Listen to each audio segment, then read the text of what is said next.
Hey, Hey, cheers. How you doing? cheers, man. Awesome. So how you been doing? It's been really good. It's also been a lot of work. Probably the last 6 months I've spent finishing the recordings for three albums. First of which was the Perdition Temple new album, Malign Apotheosis. We've also finished the debut album for Malefic Throne. That should also Oh, be coming out the end of this year. That's the one with myself, Steve Tucker, and John yes. Longstreth in the lineup. Yeah. And then also this really old school project out of some guy with some guys from Florida here called Hexorcist for their Wow. sophomore album. That'll be coming out soon as well. Wow. So you've almost you've knocked out a few of my questions already. I was gonna ask that. Yeah, Great stuff. So you're very prolific, very busy. I try to be. Yeah. Yeah. I'd like to kick it off, Gene. Just a little introduction. Wow. I've listened to your new material.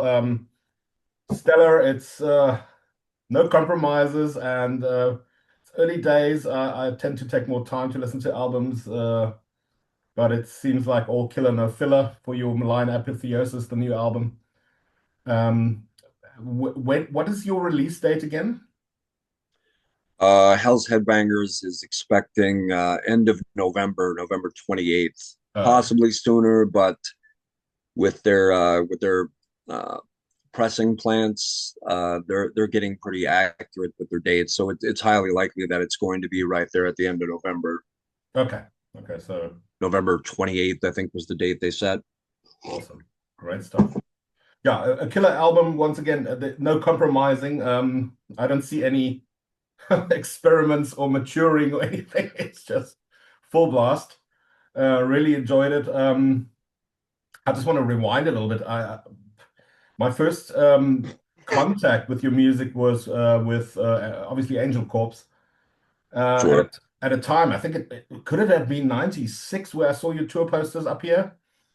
Some time around there. Uh, Probably some of the first live shows that we ever did was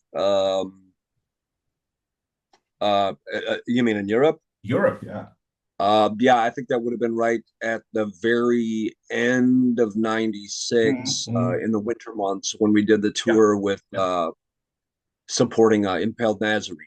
exactly. And Yeah. I didn't, I saw the logo and I didn't connect. At the time, it was a lot of stuff was coming out that wasn't up my alley, like very black metal tinge stuff.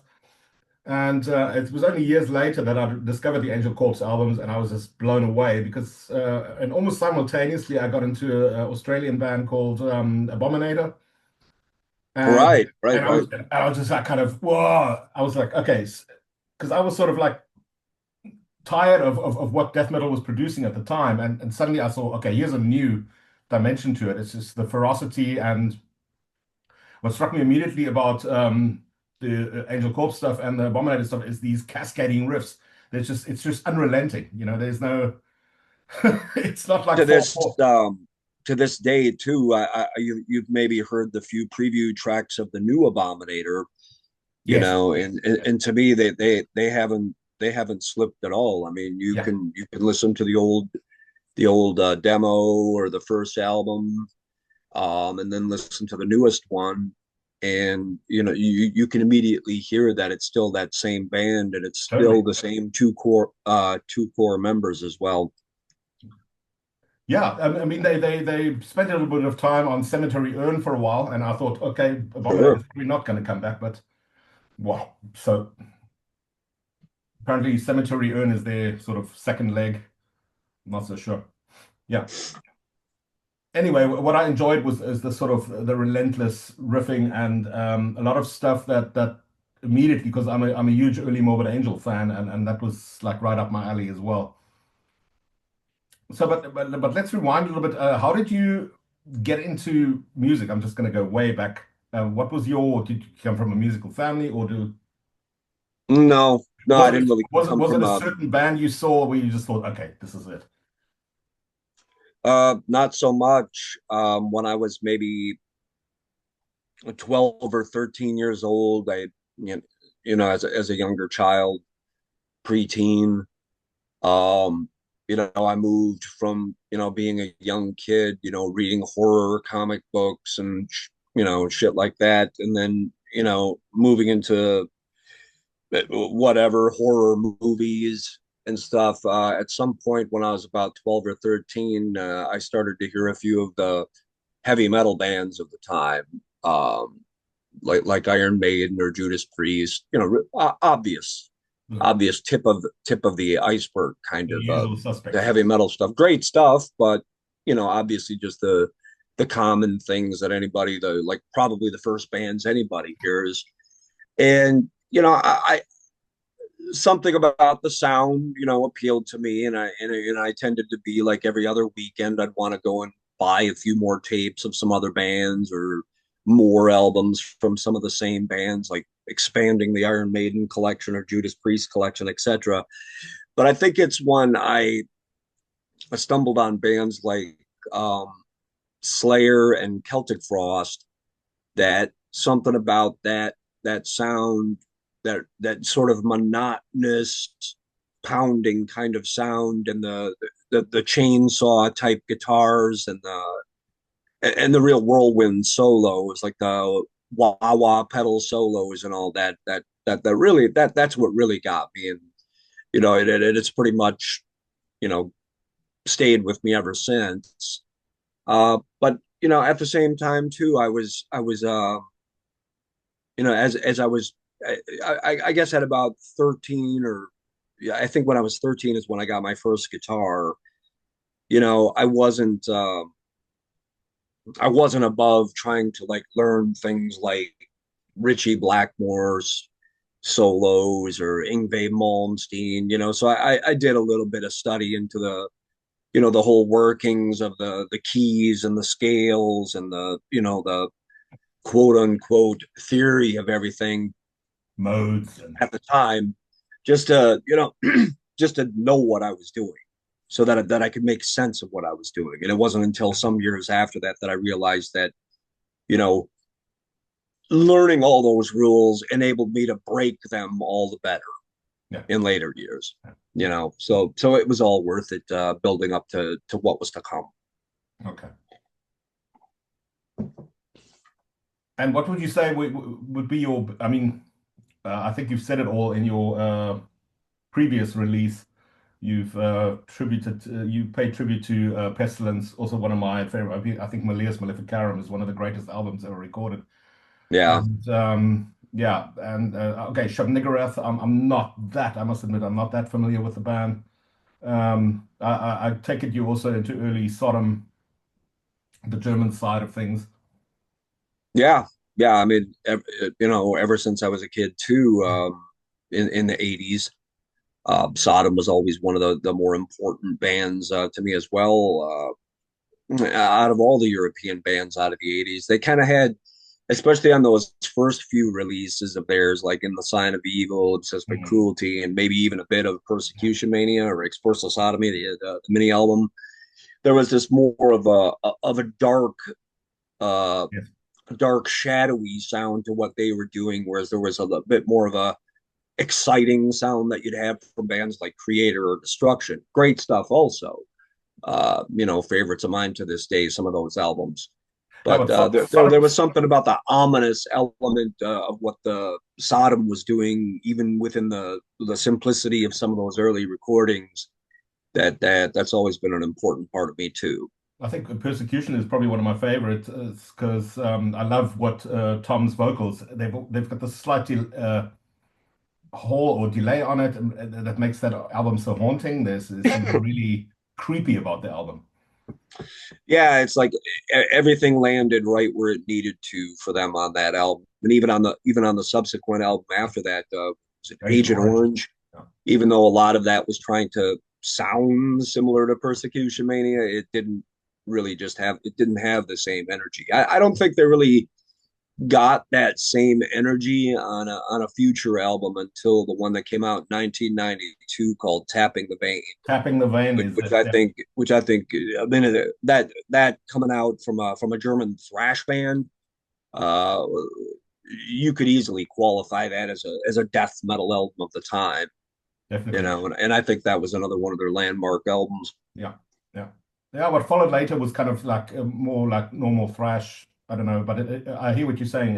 It lost that sinister note, Yeah.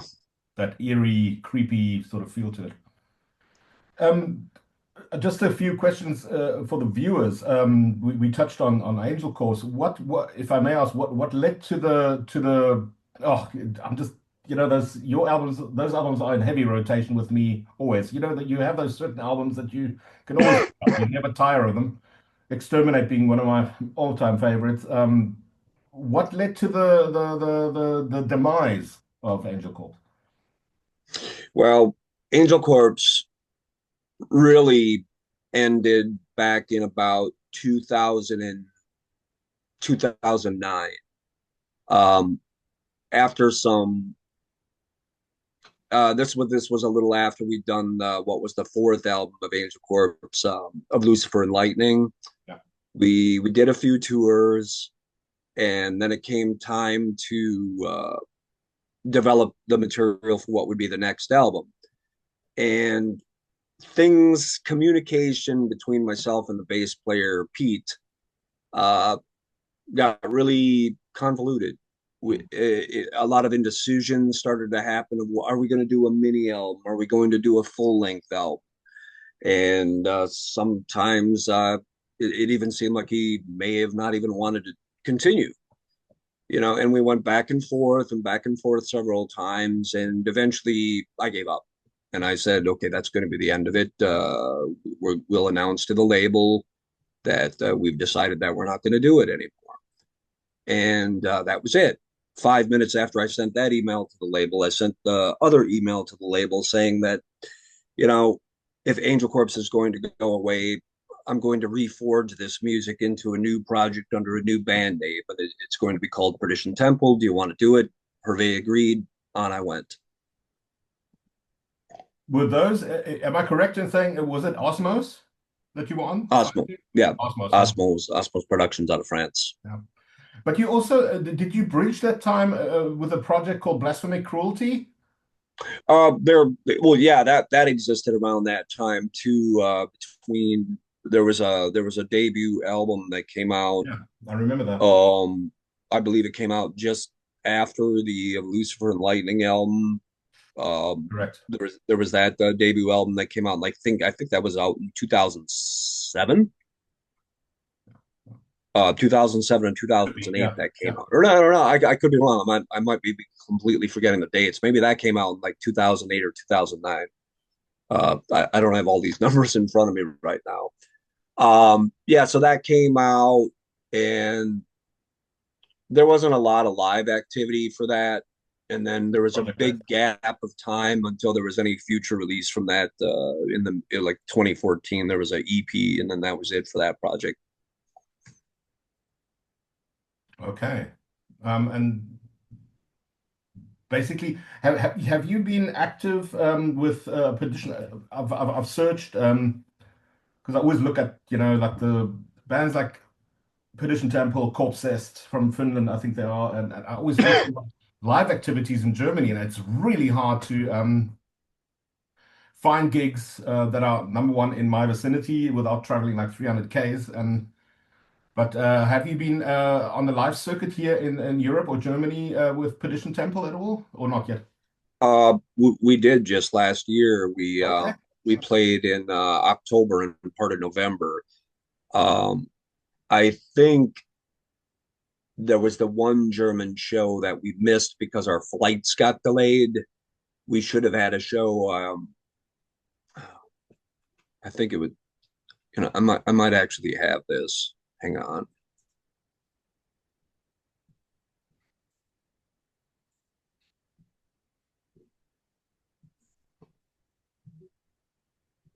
There was a show.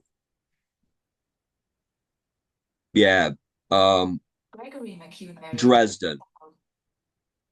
Dresden. Yeah. Yeah, Dresden was the show, and then there was Okay, also that's far away from me. Yeah. yeah, but that we missed that show because our flights got delayed by a day, so we didn't arrive until the next day. Then we had three in Poland, and yeah, that would have Yeah. been the Okay. one German show, but the most of it was three in Poland, then Czech Republic. Yeah, those are Uh, the. I was about to say it that was, those are it the. was only about 10 shows, but it went over really well for us. Yeah, but those are the You know, countries where you're definitely gonna run through open doors, eh? That's really up your alley. Those yeah. countries are very much into that kind of style, and probably I would think Partisan would be a German festival that would be suitable, and what's the other one? Then Obscene Extreme. I'm not sure in which country it is. I think it's. I know the name of that Yeah, I'm not so festival. sure what country. I think Poland as well. Not so sure. But yeah, that tour went over really well. And that was actually the first time that the Perdition Temple band had been to Europe. Despite the fact that the band has been around for uh, almost 1.5 decades, but it went really well. For being a small first time tour that we did there. We were really well received on all that, and I was really really happy after coming back from that. Great A lot of stuff. great people that we were with on that. So, on that, whilst on that note, is there anything you can reveal for the future, or is it still early days in terms of As of yet, we don't really have any kind of tour schedule put together yet. Everything right now is just the album? getting this new Perdition Temple album out, and then for the other projects too, getting the albums out and all of that. For Perdition Temple, there's a few things that we're doing before the end of this year here in the U.S. There's a yearly Tampa metal festival that we're doing here called Swarm Fest. Um, which is mostly just Florida bands. So it's just a kind of a local show for us. And then there's three shows we're doing in Texas in mid-November. But right now, that's it. Other than that, there's a few things that we're working on for a couple of like extended weekend trips in the U.S. But plans are going to be developed for possibly something in maybe October or November of next year for Europe again. So, Um, so music is definitely your main thing. No day job. That's what you do. two J jobs plus this. Plus, Yeah. So wow. Okay. yeah. So there's a lot of logistics and being able to go out and do any of the live stuff. That's why I can that tour imagine. with Perdition Temple last year was as short as it was because I was only able to get a block of about 2 weeks time to be able to get away. But yeah, I Wow. work two jobs. I work about 60 hours a week. So a lot of this is me just squeezing in a few hours, between shifts, Correct. between my jobs and whatnot on a day, and a little bit of time off I have on a weekend like this, um, to work on the material. But is it so bad? It's tough, but it's not. I don't see that as a bad thing.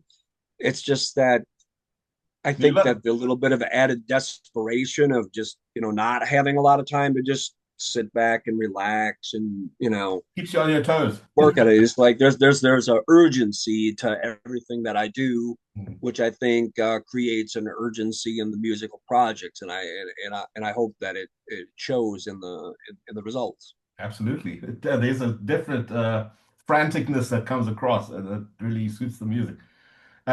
So I guess you guys are also very old school. I can't imagine you do, or I don't know what the songwriting is like. Is it sharing files or are you pretty much in the same town? You get together, we practice, bang.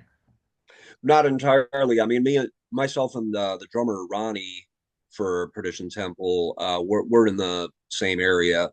But what I do is on my recording setup, I'll record demo versions of the parts, and I'll send him the parts and my arrangement, and then he'll put it together, and then I'll just let him entirely by himself come up with whatever he wants to do for the drum arrangements. And unless there's something that's really not what I was after, which is rare, usually uh, his with his drumming, he's really intuitive to come up with patterns that complement really well with what the riffs are and what the flow of the arrangements are. So there's not too much back and forth that gets really hard at all. So it's just a matter of I make my demo, send it to him, he puts up the drum tracks, and then we just build from there. And then once everything's done, lyrics are finished, and then recordings begin from there.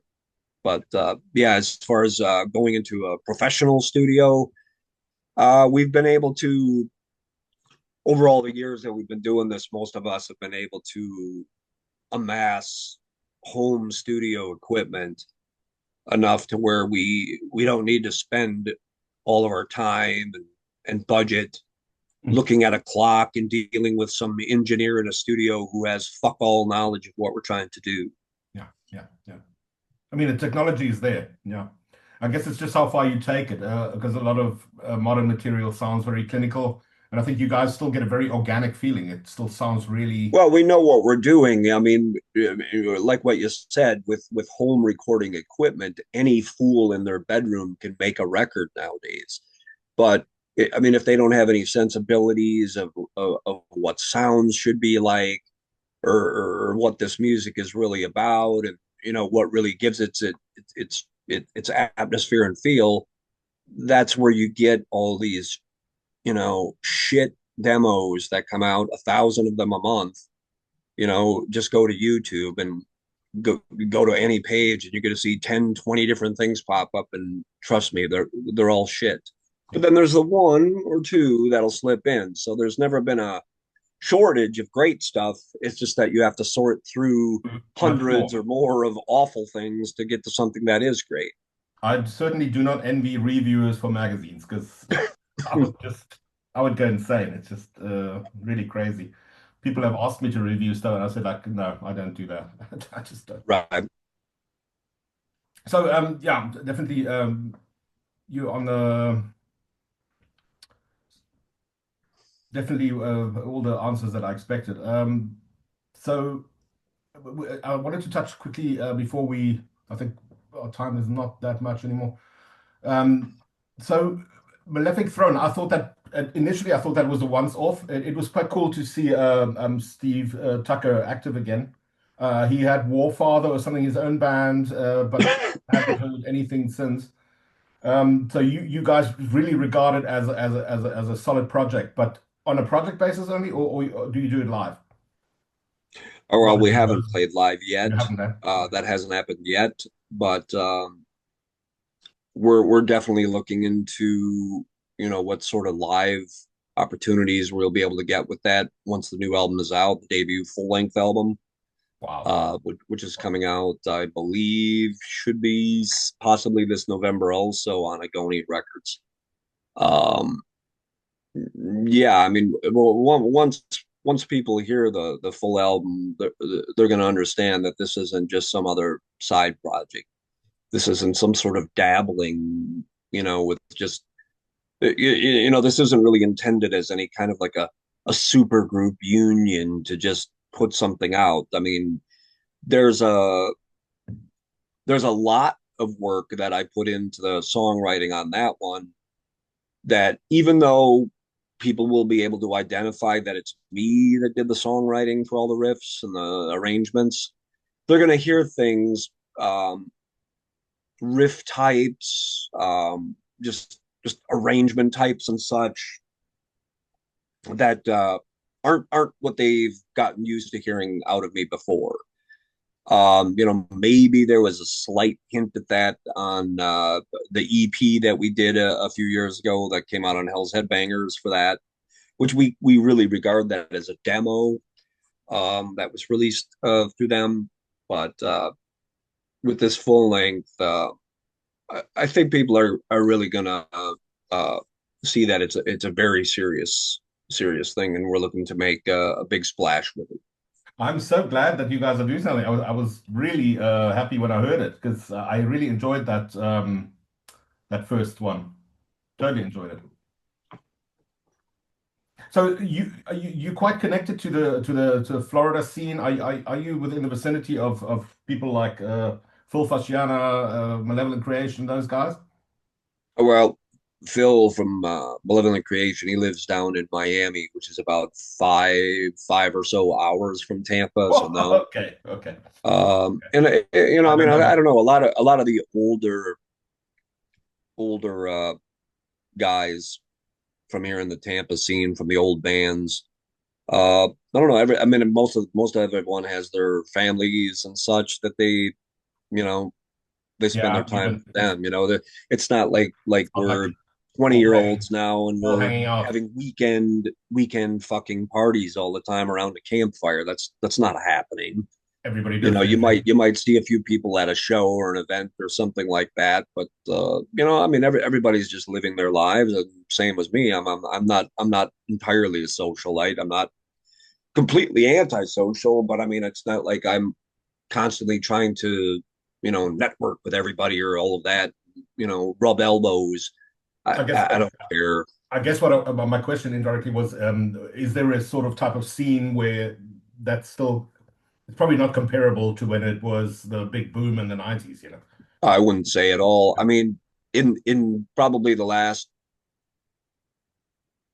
15, 20 years, maybe more, I can't say that there's been really a remarkable band that's emerged out of a new remarkable band that's emerged out of the Tampa, Florida area.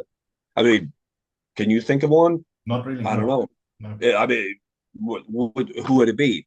I mean, maybe there's been a re-release or a comeback from one of the old legacy bands, but as far or a spin-off project of somebody from one of the old legacy No, bands. nothing really, eh? But I mean, like an actual genuine new band of like young guys that are going for it. No, you know, I don't like to have to say that, but No, of course I have not. yet to hear something come out of this area that actually has any fucking balls. Yeah, yeah, yeah. Hence, why I moved on. I was tired, and That's this new. is long ago. This is when I discovered Angel Corp, which was years after you guys first played here. So, and I just figured, oh, now here's something new. Ooh, this has got my attention. So, hence Well, why. keep in mind we didn't come from here. We moved I here. know, I know. I mean, And Angel Corp's actually formed in the Midwestern area of the United States in Kansas yeah, City, Missouri. When I moved there to start the band with Pete Helmkamp. And after John Longstreth was out of the band, and then we got Tony Laureano in the band in mm, mm. '98. Um, he didn't want to move to Kansas City or move out of state from Florida. And we had a lot of tours that were coming up, and we expected that there was going to be a lot more tours after that. So we made the decision that we were going to move down here to Florida to Tampa. So that's how that happened. That's how I ended up here. And you know, I've been working and living here now all these years, but I mean, so we were never really part of the The original original, yeah, Tampa legacy yeah, scene of that, like all the early Morbid Angels, Obituary, Monstrosity. I mean, those are DSI. Those are the legacy bands from here. We were already doing our thing before we but got not here, there. Yeah, so we didn't grow from here. So there's always been a little bit of a disconnect as us being a Tampa yeah. death metal band. And I'm entirely fine with that. I mean, I Hey, don't really identify as being specifically a Tampa death metal band or a Midwest band or et cetera, et cetera. I'm just these days a it's sort of death and black metal band. That's what my music is would be described as. And I don't have a state or city exactly, that's attached to exactly. It's not really important. that. Well, Gene, I'm going to keep close tabs on the developments. I'd love to see you guys this side. I'm based in near Hanover, so which is more northern Germany. I hope you guys pass through here sometime. That's possible. I mean, like I said, It's we're so going to killer. try to organize something for say probably around the October November period next year for Europe. Yeah, that you would be know, and fantastic. possibly that might be included. Yeah.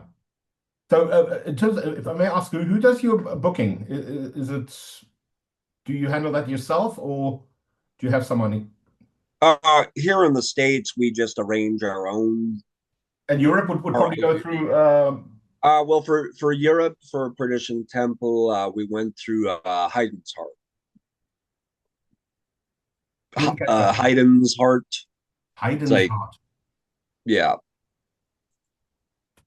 and Is it a German name? Haydn's. let me get you the spelling. Be interesting. It's also a label. Aha. That sounds German. Yeah, Heidens, and then the other word is Hart. So Haydn's Heart. It's a label run by Argent Peaks. Awesome. No, I'll check that out. No, because just Great guy, because there's some really cool really great venues. guy, and he did fantastic work for us, and we'd absolutely use him again, and I'd recommend him to anyone. Great stuff. Another thing, for people that want to order the material and pre-order and that stuff, if they don't want to go through, what's the German leg for Hell's Headbangers? Is it Iron Bonehead? Uh, Iron Bonehead for sure, and also Osmos Productions. Okay, Osmos. I mean, keep in mind, Hell's Headbangers trades with every label Yes, on obviously, yeah, Earth. yeah. They've got one of the biggest distros. If you go to their website, they distribute everything. So any label you can think of probably is going to have some of their titles and possibly ours. But some of the major ones that they trade with are Iron Bonehead, Osmos, Invictus Productions out of Ireland, etc., etc. Awesome. You know, so trust me, it's not going to be that hard to find it probably from anywhere. I just wanted to include a link underneath the video so people can surefire get your material right away. Sure. Awesome. Gene, it's been a pleasure. All right. Thanks a lot, man. Rock and roll. Thanks for making it happen. All right. All the best to you there, and have a good Have a day, good man. one and looking forward to seeing you here soon. Cheers. Bye bye. Yes, man.